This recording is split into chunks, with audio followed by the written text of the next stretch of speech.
우리가 신앙생활을 할 때 우리를 힘들게 하고 영적으로 매이게 하는 것 중에 하나가 비판하고 비판받는 일입니다.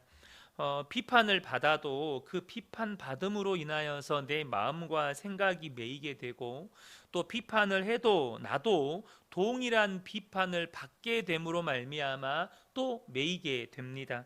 그래서 예수님도 오늘 본문에서 그냥 비판하지 말라고 하시지 않고 비판을 받지 아니하려거든 비판을 하지 말라고 말씀하십니다. 내가 누군가를 비판하면 동일한 비판을 내가 받게 된다는 뜻이에요. 1절과 2절을 보겠습니다. 비판을 받지 아니하려거든 비판하지 말라. 너희가 비판하는 그 비판으로 너희가 비판을 받을 것이요 너희가 헤아리는 그 헤아림으로 너희가 헤아림을 받을 것이니라. 이렇게 주님 말씀하십니다. 여러분, 비판이라는 것이 무엇입니까? 그것은 형제의 약점이나 허물을 내가 가진 기준으로 옳고 그름을 판단하고 그것을 들추어내서 험담하거나 공격하는 언어 폭력입니다. 그러니까 비판은 언어 폭력이에요. 그러니까 말로서 폭력을 행하는 것이 비판이라는 것입니다. 자기의 자로, 자기의 잣대 있죠. 자기의 자로 다른 사람을 재면서 옳다 그르다 늘어놓는 것이 바로 비판입니다. 물론 비판 중에는 건전한 비판도 있습니다. 주님이 비판하지 말라고 하셨다고 해서 모든 비판이 잘못되었다고 정죄하는 것이 아니에요. 교회가 잘못되어 가면 건전한 비판 의식을 가지고 교회를 바로 잡아야 합니다. 또 한국 교회가 조금이라도 부패하고 세속화되어져 간다면 우리는 문제 의식을 가지고 이래서는 안 된다고 소리를 높이고, 무엇보다도 우리 스스로가 하나님 앞에서 통회하면서 기도해야 합니다. 이런 비판이 나쁘다고 하지 말라고 하신 게 아닙니다. 그리고 주님이 비판하지 말라고 하셨다고 해서 책망하는 것까지 금하시는 것도 아닙니다. 하나님의 말씀은 우리가 잘못할 때 책망하십니다. 또 교회도 성도가 잘못된 길로 가면 책망해야 합니다. 마태복음 18장 15절부터 17절에 보면 내 형제가 죄를 범하거든 가서 너와 그 사람과만 상대하여 권고하라. 만일 들으면 내가 내 형제를 얻은 것이요 만일 듣지 않거든 한두 사람을 데리고 가서 두세 증인의 입으로 말마다 확증하게 하라. 만일 그들의 말도 듣지 않거든 교회에 말하고 교회의 말도 듣지 않거든 이방인과 세리와 같이 여기라. 그러니까 여러분, 예수님도 성도가 정말로 죄를 범하고 거기에서 돌이키지 않고 계속해서 죄악 가운데 있으면 가서 책망하라고 말씀하십니다. 처음에 가서 권면하고 안 되면 두세 사람이 가서 또 권면하고, 그것도 안 되면 교회가 가서 책망하면서 돌이키라고 말하고, 그래도 안 들으면 그냥 이방인이나 세리처럼 그냥 구원받지 못할 죄인으로 여기라고 주님이 말씀하시는 것입니다. 그래서 만약에 여러분 성도가 죄를 범하고 있고 죄에서 이렇게 돌이키지 않고 있는데 가서 조금도 쓴소리를 하고 있지 않는 그런 교회라면 그 교회는 하나님이 주신 권위를 잃어버린 교회입니다. 그러므로 여러분, 책망할 때는 반드시 책망해야 합니다. 주님이 비판하지 말라는 이 말을 책망하지 말라는 말로 받아들이시면 안 된다는 거예요. 여러분, 죄는 책망받아야 합니다. 그래서 저와 여러분이 책망을 들으실 수 있으셔야 합니다. 저와 여러분이 죄의 길에 있을 때, 누군가가 책망할 때 그것을 들을 수 있으셔야 돼요. 그런데 오늘 주님께서 말씀하시는 내용은 뭐냐면 교회 안에서 형제끼리 서로 약점이나 허물을 용납하지 못하고 말로 형제를 상처 주는 이런 비판을 하지 말라는 뜻입니다. 바리새인들은 남을 비판하는 데 있어서 둘째가라면 서러울 사람들이었습니다.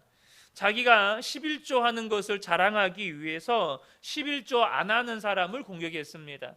그러니까 너 왜 11조 안 해? 이렇게 비판을 하는 건 뭘 드러내기 위해서 비판하는 거예요? 나는 이렇게 11조를 하고 있다. 이것을 드러내기 위해서 비판하는 거라는 겁니다. 그래서 예수님은 이들이 금식하고 11조하고 이런 것에 대해서 이들의 의로움을 인정해 주지 않으셨습니다. 그리고 이렇게 말씀하십니다. 마태복음 5장 20절에 내가 너희에게 이르노니 너희 의가 서기관과 바리새인보다 더 낫지 못하면 결코 천국에 들어가지 못하리라. 이 서기관과 바리새인들이 내세운 의가 뭡니까? 그것은 다른 사람을 죽이고 내가 사는 의입니다. 다른 사람을 죽이고 내가 사는 의예요. 다른 사람들을 깔아뭉개고 자기를 높이는 의였습니다. 그런데 예수님을 주님이라고 부르면서 바리새인들처럼 행동하면 안 된다는 거예요. 우리는 그 바리새인들보다 더 나은 의가 필요하다는 것입니다. 어떤 의입니까? 형제를 비판하지 않는 의입니다. 나를 죽이고 형제를 높이는 의예요. 바리새인들은 형제를 죽이고 나를 높이는 의였어요. 근데 우리의 의는요, 나를 죽이고 형제를 높이는 의여야 한다는 것입니다. 물론 우리가 비판할 수 있는 대상이 따로 있습니다. 그것은 바로 이 세상 사람입니다. 세상 사람은 우리가 영적으로 비판할 수 있습니다. 그들이 영적으로 얼마나 잘못되었으며 얼마나 하나님과 원수가 되었으며 얼마나 악한지 우리는 그들을 얼마든지 영적으로 분별하고 비판할 수 있습니다.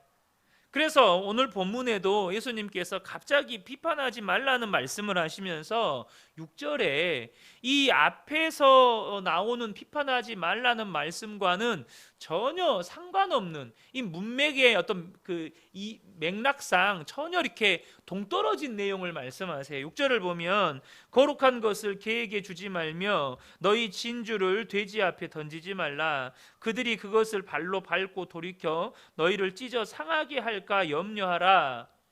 지금 거룩한 것을 개에게 주지 말고 진주를 돼지에게 던지지 말라는 거예요. 이게 무슨 말일까요? 이 거룩한 것이라는 말은 다른 말로도 번역이 가능한데요. 이것은 너희 목걸이라는 말로 번역을 할 수 있습니다. 그러니까 너희 목걸이를 개에게 주지 말고 너희의 반지를, 진주 반지를 돼지에게 주지 말라는 거예요. 특별히 여기서 개는 집에서 기르는 훈련된 애완견이 아니고 사나운 들개를 말하는 것입니다. 사납고 냄새나고 훈련되지 않는 야생의 들개를 말하는 거예요. 이 들개에게 값진 목걸이나 반지를 준다고 해서 그 가치를 알겠습니까? 개나 돼지에게 여러분 거룩한 것이나 진주를 던져주면 그들이 그 개나 돼지가 이게 값지고 거룩한 것이구나 라는 걸 알겠느냐는 거죠. 이것이 무엇을 의미합니까? 여러분, 저와 여러분에게는 거룩한 것이 있습니다. 참으로 값진 것이 있습니다. 바로 예수 그리스도 십자가 복음입니다. 하나님의 영광스러운 말씀이고 주님이 우리에게 주신 영생의 축복과 또 복음입니다. 이런 것은 너무나도 소중하고 거룩하고 무엇과도 비교할 수 없이 귀중한 것입니다. 아멘이십니까? 그런데 우리가 이것들을 소중하게 다루어야 하는데 이것을 세상 사람들에게 함부로 주면 안 된다는 거예요. 이 말을 복음 전하지 말라는 말로 절대 오해해서 들으시면 안 됩니다. 복음을 전할 때 그것을 돼지 앞에 그 목걸이처럼 개 앞에 이 진주 반지처럼 짓밟아 버릴 사람들에게는 함부로 줘서는 안 된다는 것입니다. 복음을 전할 때 영적으로 잘 분별하고 판단해서 전해야 한다는 거예요. 아무나 붙잡고 예수 믿으세요라고 하면 어떤 사람들은 예수님의 이름을 모욕합니다. 그래서 전도할 때 예수님께서도 이런 말씀을 하셨어요. 귀 있는 자들은 들을지어다. 귀 있는 자들은 들을지어다라고 말씀하셨어요. 여러분, 아무나 복음을 귀한 것으로 여기지 않습니다. 어떤 사람들은 그 가치를 모르고 복음과 예수 그리스도의 영광을 하찮게 여깁니다. 그런 사람들에게 예수 믿으라고 이 거룩한 복음을 외치면, 그들에게 복음을 던지면 그들은요 이 복음을 하찮게 여깁니다. 특별히 이 시대에는 기독교를 비판하는 사람들이 정말 많습니다. 그런 사람들에게 가서 예수 믿고 구원 받으세요 라고 한다면 뭐라고 하겠습니까?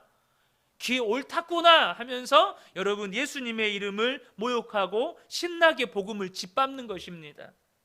아니 예수 믿는다는 사람들이 왜 그 모양 그 꼴입니까? 교회가 도대체 요즘에 그 뭐 하는 짓입니까? 막 이렇게 한다고요. 그래서 우리가 그런 세상 사람들을 분별할 수 있어야 한다는 것입니다. 또 그런 세상 사람들을 영적으로 비판할 수 있다는 것이죠. 그러나 교회 안에는요, 개나 돼지 같은 사람이 없습니다. 모두가 하나님의 거룩한 자녀들이라는 거예요. 그러므로 교회 안에서는 비판하면 안 된다는 것입니다.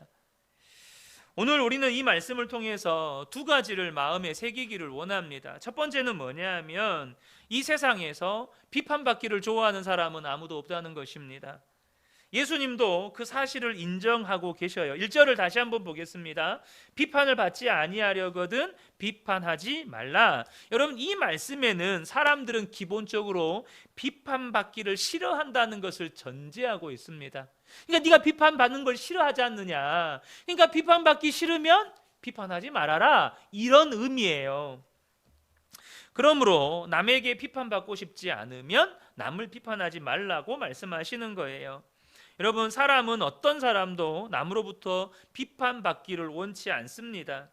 그런데 여러분 참 모순적이게도 자기를 비판하는 것을 가장 듣기 싫어하는 사람이 누구인지 아십니까? 내가 비판받는 것을 가장 싫어하는 사람, 그 사람은 바로 남을 비판하는 사람입니다. 남을 잘 비판하는 사람이 자기를 비판하는 소리를 또 그렇게 듣기 싫어해요. 왜 그럴까요? 우리가요 이것이 그냥 이성적으로 생각을 하면 이게 참 이상한 일이에요. 남 비판하기 좋아하면 자기도 비판받을 줄 알고 비판받는 걸 잘 들어야 되잖아요.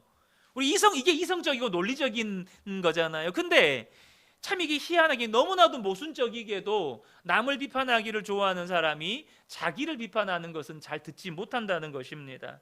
우리가 이것을 영적으로 볼 수 있으셔야 돼요. 왜 남을 비판하기 좋아하는 사람이 나를 비판하는 소리는 그렇게 듣기를 싫어하고 견디지 못하는 걸까요? 그것은 그 사람 속에 남을 비판하기를 좋아하는 이 자아가 살아있기 때문입니다. 다른 표현으로 하면 남을 비판하기 좋아하는 이 세력이 그 자아를 사로잡고 있다는 거예요. 그런데 여러분 보세요. 내 자아가 남을 비판하기 좋아하는 내 자아가 살아있어요. 그 사람은 뭐 해야 돼요? 항상 내가 먼저 비판을 해야 돼요. 비판하기 좋아하는 자아가 살아있으니까, 그 비판하기를 좋아하는 세력이 내 자아를 붙잡고 있으니까 항상 내가 먼저 비판을 해야 돼요. 근데 내가 비판을 받아요. 내가 비판을 받아? 내가 비판을 해야 되는데? 그러니까 내가 비판해야 하는 그 자리를 내가 지금 빼앗긴 거예요. 이걸 영적으로 보면 그렇다는 거예요. 내가 지금 비판하는 그 자리에 있어야 되는데 내 자리를 지금 빼앗긴 것 같은 거예요.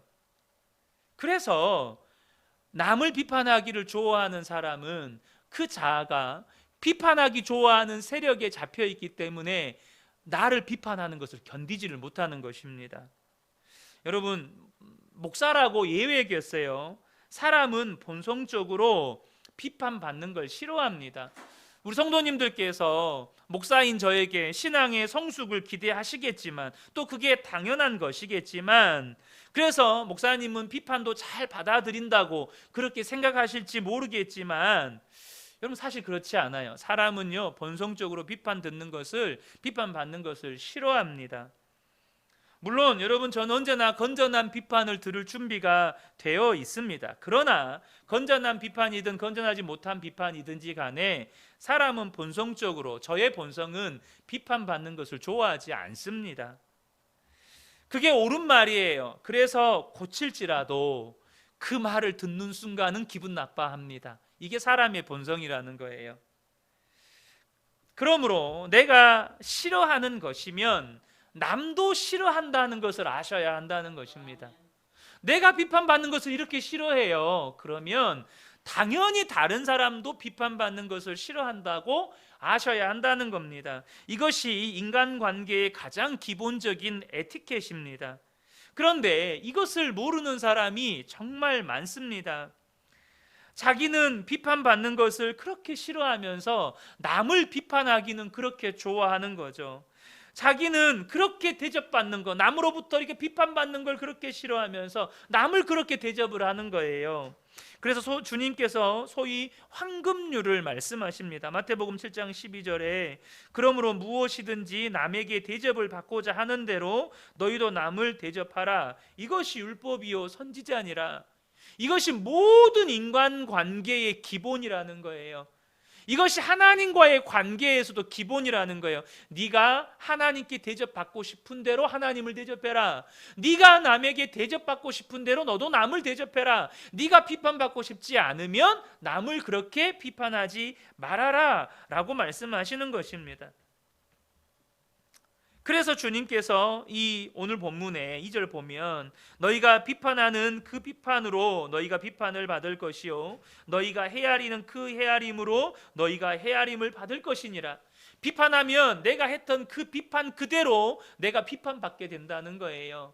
무서운 것은 이 7장을 쭉 읽어보면 하나님 앞에서 내가 했던 그 비판 그대로 하나님이 나를 비판하신다는 것입니다. 그래서 이것을 12절과 2절을 연결시켜 보면 네가 비판받지 않으려면 절대 남을 비판하면 안 된다, 이런 뜻이 되는 것입니다. 두 번째는요, 비판하는 사람은 그 스스로가 지독한 모순에 빠져 있다는 것입니다. 비판하는 사람은요, 그 스스로가 이미 너무나도 무서운 모순에 빠져 있는 상태예요. 예수님께서 이 사실을 재미있는 비유로 지적을 하십니다. 3절과 4절을 보면 어찌하여 형제의 눈 속에 있는 티는 보고 내 눈 속에 있는 들보는 깨닫지 못하느냐. 보라, 내 눈 속에 들보가 있는데 어찌하여 형제에게 말하기를 나로 내 눈 속에 있는 티를 빼게 하라 하겠느냐. 그러니까 남을 비판하는 사람이 가지고 있는 심각한 모순은 뭐냐 하면 다른 사람의 티는 보면서 자기에게 있는 들보를 보지 못한다는 것입니다. 다른 사람의 티는 현미경처럼 잘 보는데 자기한테 있는 들보는 마치 맹인이 된 것처럼 못 본다는 거예요. 여러분, 근데 티는요 우리 눈에 잘 보이지도 않는 거예요, 사실. 그런데 들보가 뭡니까? 들보? 보통 우리가 한옥집에 들어가면 지붕을 이렇게 가로질러서 떠받치고 있는 큰 나무를 볼 수 있습니다. 이렇게 한옥 이렇게 기와가 있고 그 아래 그 기와 지붕을 이렇게 받치고 있는 가로로 된 큰 기둥이 아니죠. 나무가 있습니다.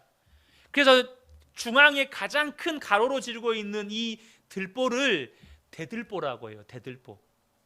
그리고 그 위에도 또 들보가 있는데 보통 그것을 중들보 이렇게 이야기하거든요. 그래서 우리가 가정에서 보통 그 맏아들이나 혹은 그 가정에서 좀 가장 그 여러 아들 중에 제일 이렇게 성공을 했다거나 좀 가정에 영향력이 있는 아들을 향해서, 자녀를 향해서 네가 우리 집 대들보다 이런 표현을 쓰잖아요. 지붕을 떠받치고 있는 가장 큰 기둥, 그 기둥이 이게 대들보입니다. 얼마나 잘 보여요. 근데 여러분, 티와 이 들보가 비교가 됩니까? 비교가 안 돼요. 근데 티는 보는데 나에게 있는 들보를 못 본다는 거예요. 주님이 뭐라고 말씀하십니까? 비판하는 사람은 자기 눈에 들보를 가지고 있는 사람이라는 거예요. 그리고 비판받는 사람은 그 눈에 티를 가지고 있는 사람이라는 거예요. 그러므로 누가 더 나빠요? 비판하는 사람이 더 나빠요. 주님은 그렇다는 거예요. 비판하는 그 사람이 더 나쁘다는 거예요. 들보와 티가 비교할 수 없는 것처럼 비판하는 사람이 비판받는 사람보다 비교할 수 없이 나쁘다는 것입니다. 자기 눈에 큰 들보를 가지고 있는 것을 보지 못하면서 작은 티를 가진 남을 비판한다는 것이 얼마나 모순적이에요. 그런 모순적인 행동을 하지 말라는 것입니다. 그런 모순을 안고 살면 여러분 그 인격이 건강할 수 없고 그 신앙이 건강할 수가 없습니다. 여러분 이거 아셔야 합니다. 비판하는 사람은 절대 건강한 인격과 건강한 신앙을 가질 수가 없다는 거예요. 그러므로 남을 비판하기를 좋아하는 사람은 세 가지 경우 중에 하나예요. 남을 비판하기를 좋아하는 첫 번째는 어떤 사람이냐면 자기 눈에 들보를 보지 못하는 영적인 소경이든지 자기 안에 있는 들보를 보지 못하는 이 영적인 소경이든지 남의 티가 자기 들보보다 커 보이는 내로남불의 판단 기준을 가지고 있는 사람이든지 그것도 아니면 자기의 들보를 숨기기 위해서 남의 티를 들추어내고 과장하는 위선자이든지 이 셋 중에 하나라는 겁니다. 그러니까 여러분 남 비판하기를 좋아하는 사람이 어찌 건강한 인격과 건강한 신앙을 가질 수가 있겠어요. 그래서 주님은 우리에게 비판하지 말라고 하시는 것입니다. 이 셋 중에 어느 것에 해당하든지 그 사람에게서는 참된 회개를 기대할 수가 없어요. 왜요? 내 들보를 못 보거든요. 왜요? 나는 괜찮고 너는 안 돼 이거거든요. 나는 괜찮은데 너는 안 돼 이거예요. 그것도 아니면 자기 안에 있는 건 감추고 이걸 감추기 위해서 남의 티를 끊임없이 부각시키는 여러분 위선자거든요. 그러니까 어떤 경우에도 그 사람에게 참된 회개를 기대할 수가 없게 되는 것입니다.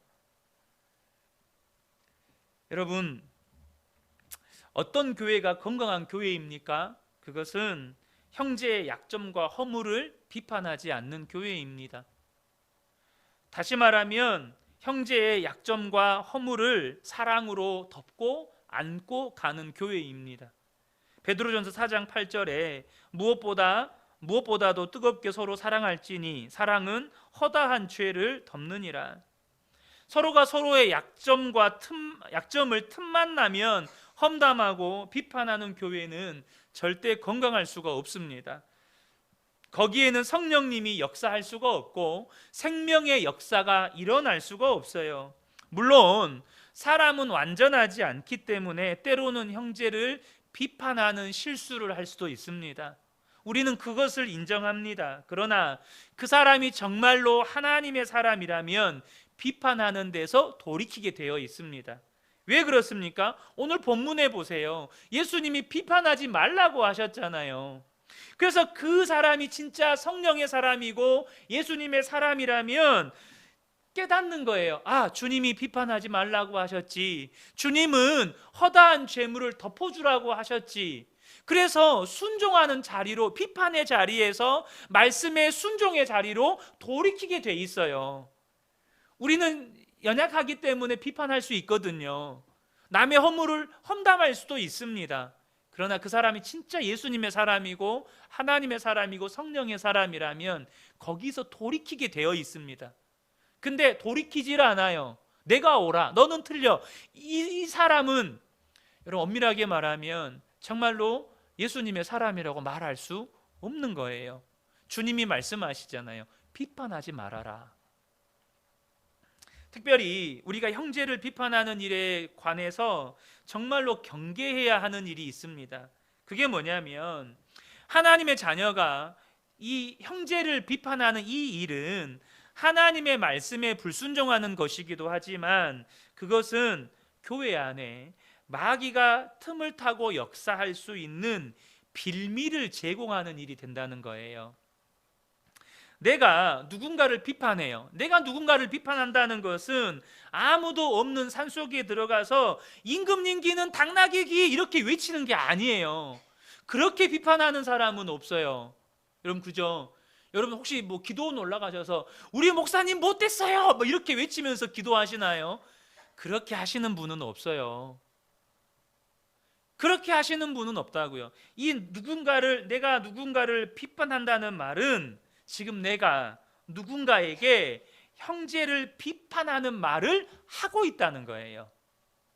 다시 말해서 내가 비판하는 형제와 내가 비판하는 말을 듣는 그 형제 사이에, 그러니까 내가 비판하는 당사자와 내가 비판하는 말을 듣는 그 형제 그 사이에서 이 형제가 이 형제에 대해서 오해하게 만들고 불신하게 만들고 심지어 미워하고 싫어하는 마음을 갖게 만드는 마귀가 틈타는 빌미를 제공하고 있다는 겁니다. 의도한 것은 아니에요. 누가 의도하고 그러겠어요? 내가 진짜 이 사람 진짜 못됐다고, 너도 같이 이 사람 미워해, 이런 의도로 말씀하시는 분은 없어요. 의도한 것은 아니지만 여러분, 그것으로 말미암아서 이 사람과 이 사람 사이에 마귀가 틈타는 빌미를 제공했다는 것이 얼마나 두려운 일입니까? 그러니 성도와 성도 사이에 틈을 타서 마귀가 역사하고 있는데 어떻게 그 교회가 건강할 수 있겠어요? 특별히 지금 우리 사회에는 학문과 지성이 고도로 발달한 사회입니다. 이것은 하나님의 일반 은총입니다. 학문과 지성이 발달한 것 은총입니다. 그런데 이것이 잘못하면 형제를 죽이고 교회를 무너뜨리는 칼이 될 수 있다는 사실을 아셔야 합니다. 내가 아는 성경 지식 가지고 내가 경험한 신앙의 경험 가지고 누구를 재단하는 칼이 될 수 있다는 거예요. 저는 하나님께서 우리에게 주신 이 일반 은총이요, 교회를 살리고 형제를 살리는 은총이 되시기를 축복합니다. 하나님께서 우리에게 일반 은총으로 주셨잖아요. 은혜예요. 그러면 이것이 사람을 살리는 도구가 되어야죠. 오늘 새벽에 우리는 오순절 강림 사건에 대해서 나누었습니다. 성령님이 임하셔서 교회에 권세를 주셨어요. 성령은 교회에 임하셔서 그리스도를 아는 것과 믿는 일에 하나가 되게 하십니다. 성령은 교회에 임하셔서 교회에 내주하시고 또한 믿는 성도들의 심령 안에 내주하셔서 우리로 하여금 예수님을 닮아가는 온전한 자가 되게 하십니다. 그래서 성령님이 우리 안에서 역사하실 때 무슨 일이 일어납니까? 사랑과 희락과 화평과 오래 참음과 자비와 양선과 충성과 온유와 절제, 이와 같은 그리스도의 인격을 열매로 맺게 되는 것입니다.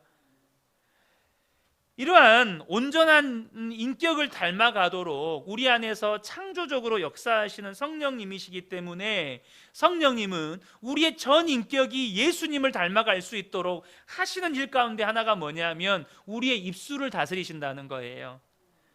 그래서 야고보가 이렇게 말을 했습니다. 야고보서 3장 2절에 우리가 다 실수가 많으니 만일 말에 실수가 없는 자라면 곧 온전한 사람이라. 말에 실수가 없는 사람이 온전한 사람이래요. 여러분, 그 사람의 신앙과 인격이 성숙하냐 성숙하지 못하냐는요, 말로 평가할 수 있는 것입니다. 그 사람의 평상시의 언어 습관을 통해서 그 사람의 신앙의 성숙과 인격의 성숙도를 평가할 수가 있는 거예요. 그래서 성령님은 우리를 다스리십니다.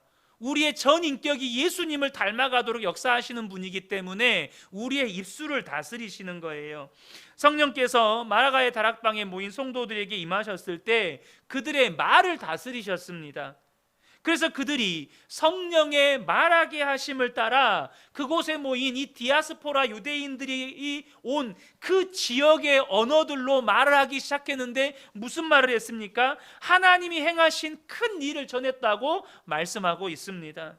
마찬가지로 오늘도 우리 안에 거하신 성령님, 교회 안에 거하시는 성령님은 우리의 입술, 우리의 말을 다스리십니다. 그래서 내가 지금 누군가를 비판하고 있다면 그 사람은 틀림없이 성령님의 다스림을 받고 있지 않는 사람입니다. 그래서 그 사람 안에 거하는 성령님은 근심하시고 슬퍼하십니다. 반대로 선한 말, 축복의 말, 믿음의 말을 하고 있다면 그 사람은 틀림없이 성령님의 다스림을 받고 있는 사람입니다. 여러분, 우리가 이 말씀 앞에서 우리 자신을 돌아볼 수 있어야 합니다.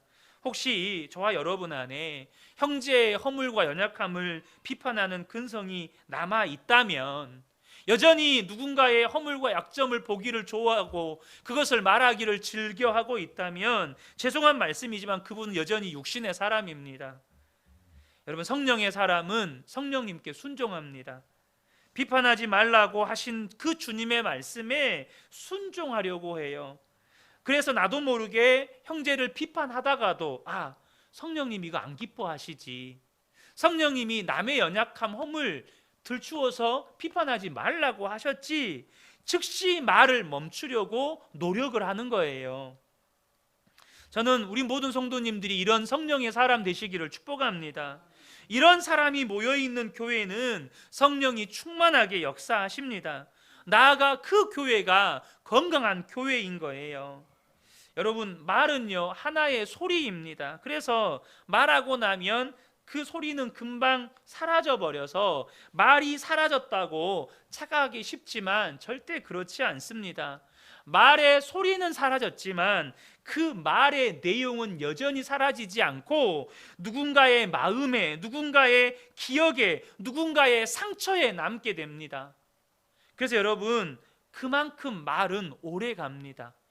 말의 소리는 그 순간 사라지지만 그 말의 내용은 그 사람의 마음과 상처와 기억에 오래도록 남아있는 거예요. 그리고 이 말은요 무서운 힘을 가지고 있어요. 잠언 18장 21절에 죽고 사는 것이 혀의 힘에 달렸나니 혀를 쓰기 좋아하는 자는 혀의 열매를 먹으리라. 여러분, 죽고 사는 것이 말의 힘에 달렸다는 말, 여러분 두렵지 않습니까? 여러분이 죽고 살아가는 죽고 살아가는 것에 지대한 영향력의 여러분이 지금까지 해왔던 그 말 때문에 여러분이 죽고 사는 문제에 지대한 영향을 받았다는 거예요. 근데 여러분, 저는 개인적으로요 그것보다 더 무서운 말씀이요, 방금 읽었던 잠언 18장 21절 하반절에 혀의 열매를 먹으리라 라는 말씀을 하세요. 혀의 열매를 먹는데요. 여러분, 우리는 언젠가 우리가 뿌린 말들의 열매를 먹게 될 것입니다. 여러분이 평상시 뿌렸던 그 말들의 열매를 먹게 돼요. 아주 쉽게 이런 예를 들면 이런 거예요. 우리 자녀들이 어렸을 때 부모로부터 많은 상처를 받습니다. 부모가 했던 말들, 상처 주는 말들, 아픔 주는 말들. 근데 나중에 크면 그 자녀가 그대로 고스란히 부모에게 돌려줍니다. 이것은 우리의 일상의 삶에서 너무나도 흔한 일이에요. 아주 흔한 일이에요. 내가 이 아이가 어렸을 때 아무것도 모를 때, 자아가 아직 온전하게 이렇게 크지 않았을 때 어리다고, 말 안 듣는다고, 떼쓴다고, 또 부모가 원하는 대로 안 한다고 우리가 막 자녀들에게 이 말 저 말 막 하거든요. 근데 그때 뿌렸던 말들이 나중에 열매로 우리에게 돌아온다는 거예요. 여러분, 이게 두려운 겁니다. 내가 축복의 말, 믿음의 말, 선한 말을 뿌렸다면 반드시 때가 되면 축복과 믿음과 선함의 열매를 거두게 될 것이지만 비판의 말, 짜증의 말, 분노의 말, 상처 주는 말, 악한 말을 뿌렸다면 반드시 비판과 짜증과 분노와 상처와 악함을 열매로 거두는 날이 온다는 거예요. 얼마나 여러분 이게 두렵습니까? 그러므로 여러분, 가정에서 믿음의 말을 뿌리시기를 축복합니다. 가정에서 축복의 말들을 뿌리시기를 축복합니다. 가정에서 칭찬과 격려의 말들을 끊임없이 뿌리시기를 축복합니다. 여러분, 우리가 뿌린 말들은 그 말의 소리는 그 순간에 지나가고 사라질지 몰라도 누군가의 마음에, 누군가의 기억에, 누군가의 상처에 오래도록 남아서 뿌리 내리고 열매 맺어서 우리에게로 돌아오기 때문이에요. 따라서 성령님은 우리 안에 거하시면서 우리로 하여금 비판하지 않는 사람이 되도록 우리를 도와주십니다. 먼저는요, 어떻게 도와주실까요? 형제를 불쌍히 여기는 마음을 부어주세요. 에베소서 4장 30절 먼저 보겠습니다. 하나님의 성령을 근심하게 하지 말라. 그 안에서 너희가 구원의 날까지 인치심을 받았느니라.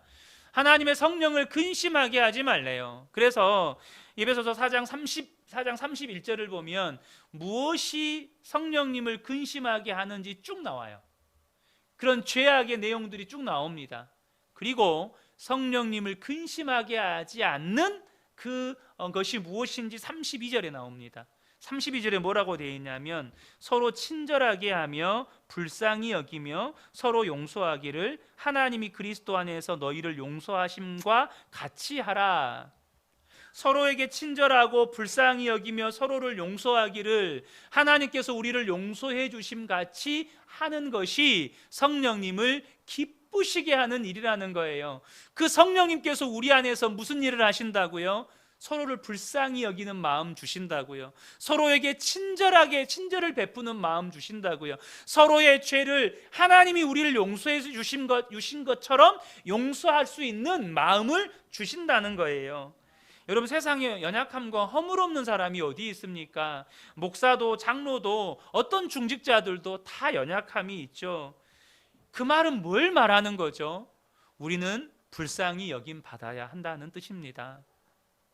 연약함 없는 사람이 없는데 불쌍히 여김 받지 못한다면 얼마나 불행해요. 나를 불쌍히 여겨주는 사람이 없고 나는 연약한 사람이라서 어떤 상황이 되면 늘상 그 연약함이 드러나는데 그 연약함이 드러날 때마다 사람들은 나를 비판하고 판단하고 정죄해요. 그러면 그 사람이 어느 공동체에 속해 있든지 가정에 있든지 교회에 있든지 그 사람이 어디에서 쉬며 어디에서 평안을 얻으며 어딘들 행복하겠어요. 그래서 여러분, 우리가 서로를 불쌍히 여기는 것이 성령을 근심하지 않게 하는 일입니다. 반대로 서로를 불쌍히 여기는 것, 이것은 성령님이 하시는 일이고 성령님을 기쁘시게 하는 일이라는 것입니다. 그래서 팔복 중에 이런 말씀을 하셨어요. 긍휼히 여기는 자는 긍휼히 여김을 받을 것이며, 긍휼히 여기는 자는 긍휼히 여김을 받는데요. 여러분, 우리는요 형제로부터 불쌍히 여김을 받아야 살 수 있습니다. 그래야 우리가 평안함 가운데 살 수 있습니다. 그런데 이 불쌍히 여기는 마음은 성령님이 주시는 거예요. 그러므로 성도와 성도의 관계는 비판하는 관계가 아니고 서로를 불쌍히 여기는 관계여야 합니다. 그 성도의 관계 가운데서 신앙생활을 하는 성도가 행복한 거예요. 내 연약함이 드러날 때마다 불쌍히 여겨줘요. 얼마나 행복해요. 괜찮아. 그럴 수도 있지. 누구나 다 그래. 너만 그러는 거 아니야. 집사님만 그러는 거 아니에요. 저도 그래요. 우리 함께 기도하면서 주님 바라봅시다. 여러분, 얼마나 행복하겠어요. 또한 성령님은 형제를 칭찬하고 격려하도록 우리를 감동시키신다는 거예요. 우리가 성령 충만하게 되면 형제의 약점이나 티는 보지 않아요. 기억하지 않아요. 오히려 그 형제의 좋은 점, 그 형제의 장점을 보게 하십니다. 그러니 여러분, 그 형제의 장점이 보이고 좋은 점이 보이면 어때요? 성령님이 내 안에서 질투하게 하십니까? 나한테 없는 게 있네. 진짜 꼴보기 싫네. 성령님이 우리 안에서 그렇게 역사하십니까? 절대 그렇지 않죠. 주님의 마음은 아버지의 마음이잖아요. 내 자식이 이렇게 이걸 잘하는데 꼴보기 싫네. 이런 부모가 어디 있어요?